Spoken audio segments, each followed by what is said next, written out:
আজকে তোকে মেরে বস্তায় নেব। মার মার মার। এ হয়েছে হয়েছে। হ্যাঁ হ্যাঁ, কাম হয়ে গেছে। বস্তা নিয়ে আসিস? হ্যাঁ, এই যে বস্তা নিয়ে এসেছি। আশেপাশে তো কেউ নেই, এখানেই রাখ। কি রে, একটু গর্ত কে? বড় করে গর্ত কর। ভাই কোদাল নিয়ে আসেনি, হাত দিয়ে গর্ত করছি। কর কর, তাড়াতাড়ি কর, তাড়াতাড়ি কর। কোথায়? স্যার ওই যে ওই দিকে। হ্যাঁ, ধরো ধরো ধরো ধরো। চলেন স্যার চলেন। এই দাঁড়া দাঁড়া দাঁড়া, ওখানে দাঁড়া, ওখানে দাঁড়া।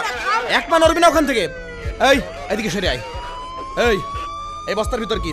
বের কর, তাড়াতাড়ি বের কর। স্যার কিছু নেই স্যার। কিছু নেই মানে? তাড়াতাড়ি বের কর।